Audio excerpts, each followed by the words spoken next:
Hello, everybody, and welcome to Teachers Paulyn BLEPT Review 2025.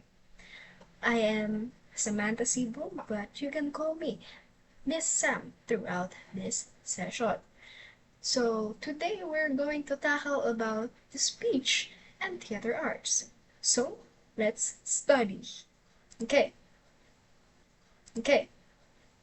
So for the course description of speech and theater arts, this course is intended for students to learn the theory and practice of speech communication in order to develop proficiency in various interpersonal speaking situations such as private and public speaking.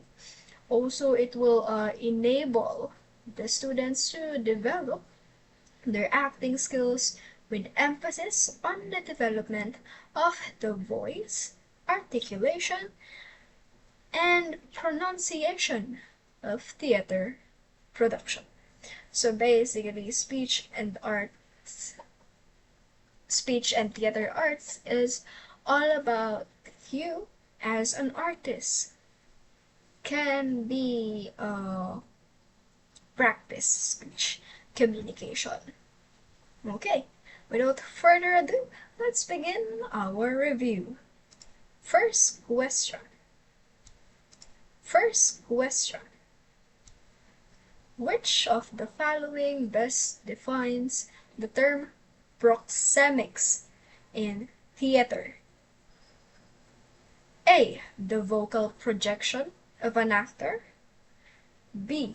The physical distance between actors on stage. C.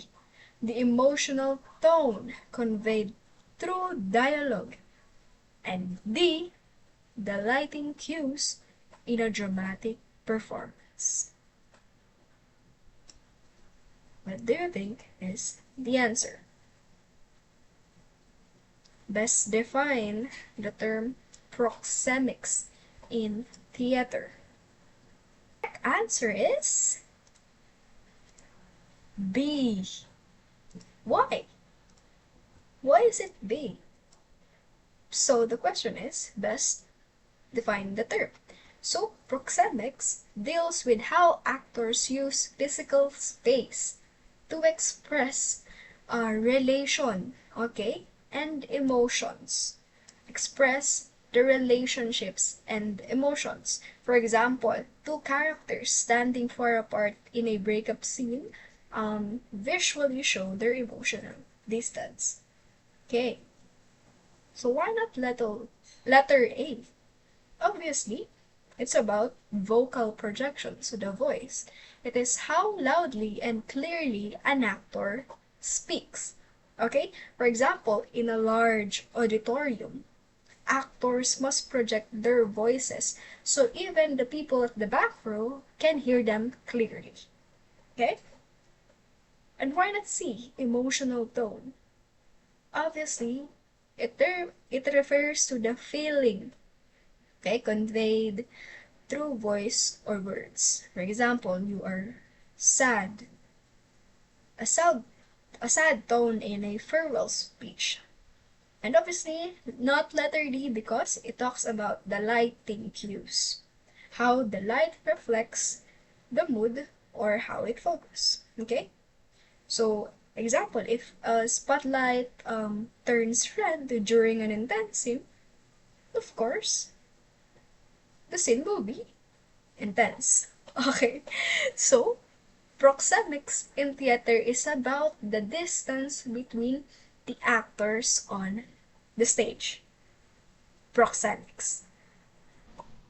Okay, let's proceed to number 2. So, which among the following is not not a component of Aristotle's elements of drama?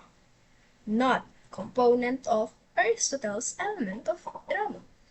Is it A, plot, B, character, C, improvisation, or D, spectacle?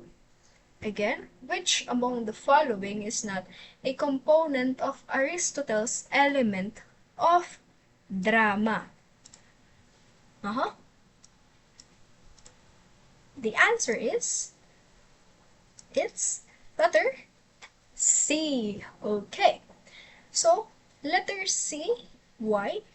Because the meaning of improvisation is an acting technique, not part of Aristotle's 6 elements. Because in improv, for example, improv comedy, okay, actors create scenes on the spot without scripts.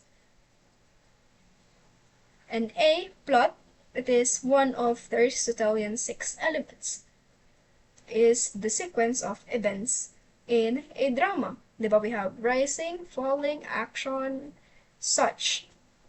B, character, refers to the personalities involved in the story. For example, Juliet. Diba? Juliet in Romeo and Juliet. Okay? D, spectacle. This is the visual aspect of theater, like set and costume. So, for example, in a fantasy play, you have to have a set of something that the viewers can see in a fantasy world. Okay, so improvisation is an acting technique and not a part of the 6 elements of Aristotle. So number 3, in speech delivery, which part or which aspect focuses on the speaker's pitch, volume, and rate? Is it A, articulation, B, modulation, C, enunciation, or D, inflection? Okay, so in speech delivery, which aspect focuses on the speaker's pitch, volume, and rate? The answer is B. It is modulation. Why? Because modulation involves varying vocal elements to keep the audience engaged. Example, a speaker raising their voice to emphasize an important point. In a play, if someone is angry, their intonation is going up, right? So that's also a modulation. Why not A, articulation? So articulation is the clarity of individual sounds. For example, saying world instead of whirl, right? World or whirl. See? Articulate. It's how clarity one can produce. So sa enunciation, it is about clearly, how clearly entire words are spoken. For example, properly saying did you instead of did ya, did you, or did ya. Okay. So in inflection, this is where the rise and fall of pitch in sentences, like rising pitch at the end of the question, like have you eaten, did you eat, something like that. So when we are talking about the aspect that focuses on the speaker's pitch, volume, and rate, it is modulation. Okay. Number 4. Which term refers to spontaneous speech performance without a written script? Okay? Spontaneous speech performance without a written speech. Is it A, oration, B, debate, C, impromptu, or D, declamation? Which term refers to spontaneous speech performance without a written script? The answer is C, impromptu. Speeches are made without advanced preparation.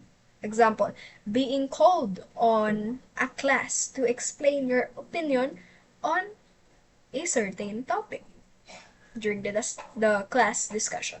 When we say oration, it is a formal speech, okay?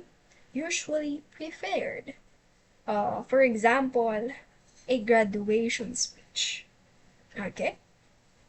B, debate.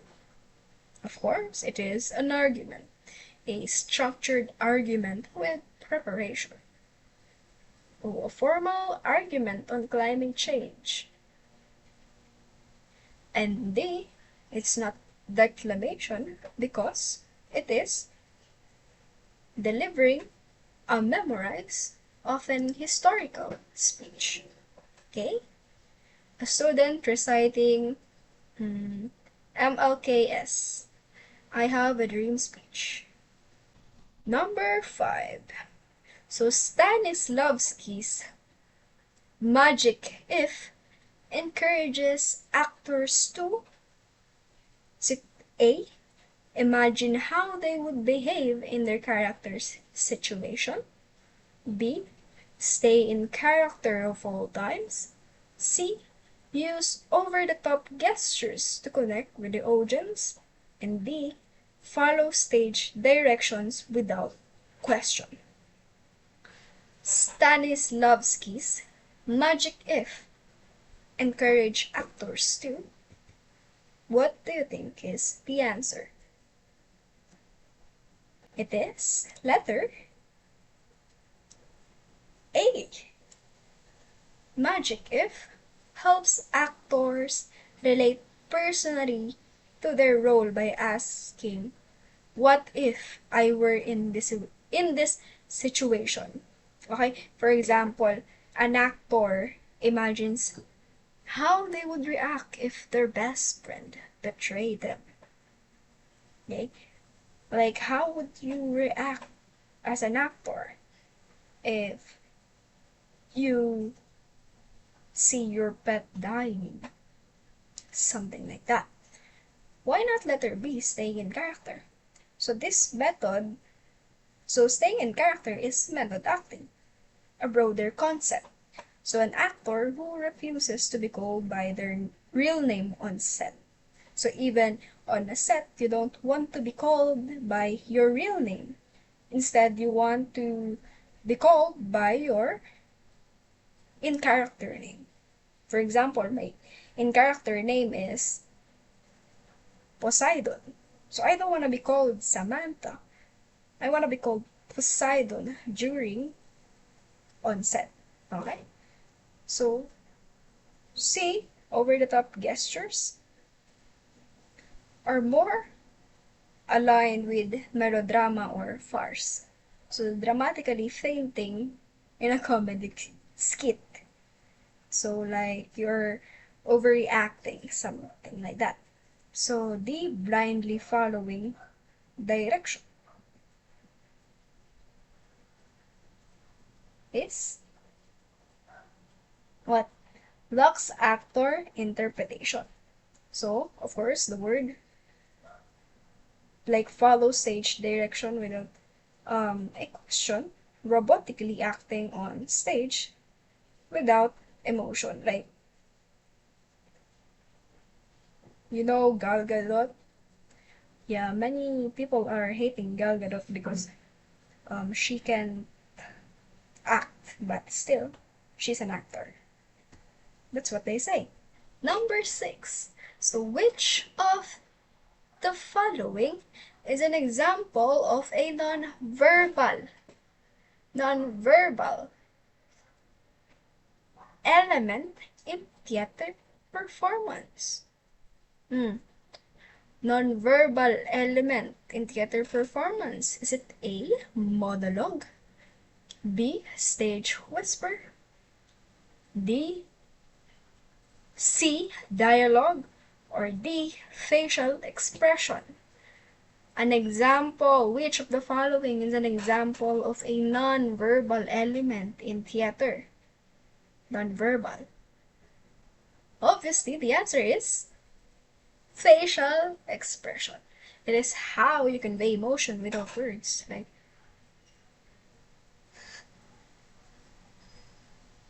Right? Okay, so when we're talking about monologue, it's a long speech by a single character. Example in Hamlet's to be or not to be. Yeah, it's single. It's a speech. Obviously, stage whisper is an audible whisper for the audience benefit. You are whispering. For example, I don't trust her. While facing the audience, I don't trust her. Something like that.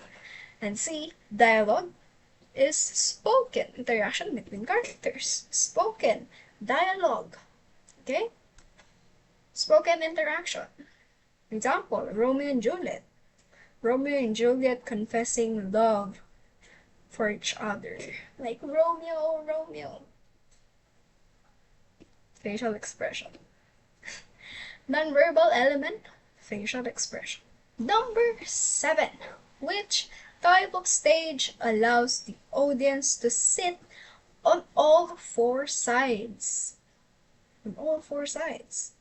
Which type of stage allows the audience to sit on all four sides? Is it A, proscenium stage, B, arena stage, C, thrust stage, or D, block box stage?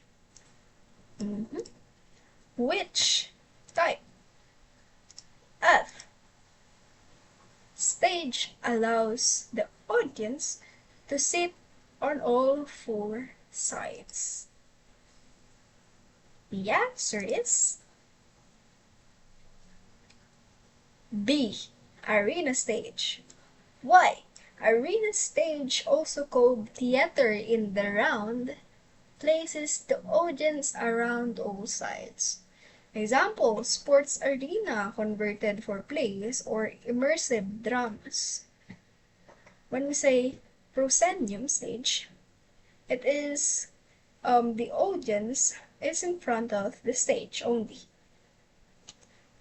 When we say thrust stage, it extends into the audience on three sides, like the Shakespeare's Globe Theater. Okay? Like the Shakespeare's Globe Theater is an example of a truss stage. When we say block box stage, it's a flexible space but not always four-sided. So experimental student theater setups. So if a stage allows the audience to sit in all four sides, it is arena stage. Let's now proceed with number 8. So which of the following speech types aims to entertain while subtly conveying a message?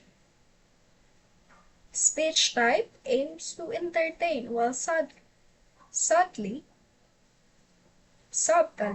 conveying a message.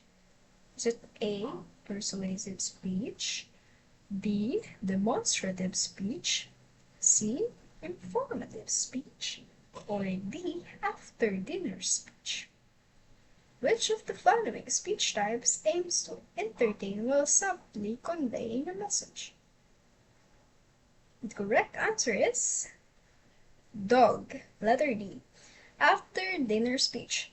So after dinner speeches are light, humorous, and delivered after formal meals. Okay? A speaker telling funny teaching stories at a teacher's banquet. Or like after the wedding. Something like that. After the wedding meal. Letter A, why not persuasive speech? Of course, in persuasive speech, you are trying to convince the audience. Okay, a talk encouraging people to vote. That's an example. Why not demonstrative speech? Why not? I mean, I'm just kidding. It's not demonstrative speech because demonstrative speech shows how to do something step by step. A speech on baking a cake. See, informative speech, obviously. Not that one because it explains the topic without bias. So a lecture on the history of theater. So when we are talking about speech type that aims to entertain while subtly conveying a message, is called after dinner speech. Number 9. Which of these Filipino theater groups is known for promoting original Filipino musicals?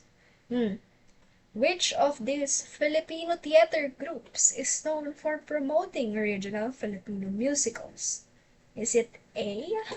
Repertory Philippines, B. Trumpets, C.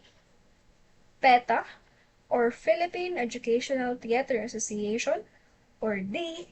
Atlantis Theatrical? What is the answer? PETA. So, PETA or the Philippine Educational Theater Association is a stage, socially relevant and Filipino written plays. For example, Rock of Ages or Care Divas. Repertory Philippines focuses on English language, Western plays like staging Les Miserables. Trumpets creates inspirational or family-friendly theater like Joseph the Dreamer. Okay? While Atlantis brings Broadway hits to the local stage, like The Little Mermaid or Hamilton, but in Philippine production.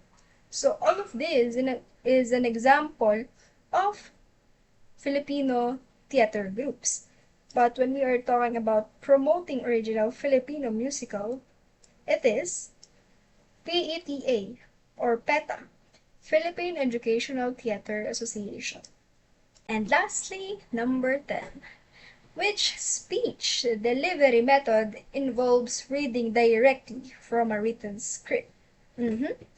Which speech delivery method involves reading directly from a written script? Reading directly from a written script. Is it A. Extemporaneous, B. Impromptu, C. Memorized, or D. Manuscript? We're talking about reading directly from a written script. The answer is D. Correct. So, manuscript is delivered word for word from a script. Example, news anchors reading from a teleprompter. Diba? Magandang gabi, bayan. And A, extemporaneous, is practice but not read. So, in extemporaneous, it's only the key points are usually noted. So, a teacher's lesson delivery using an outline. Right? We sometimes have a teacher like that they only have the key points, and then once they read the key points, they're going to further explain the discussion about that key points. So when we are talking about impromptu, of course, it's unplanned and spontaneous, like answering a silent question during a panel. And lastly, C, memorize, is fully committed to memory. Example, an actor reciting their script during a play. Okay, once again, this is Miss Sam, and I hope you learned something from me and from our topic, speech and theater arts. Goodbye, and have a nice day.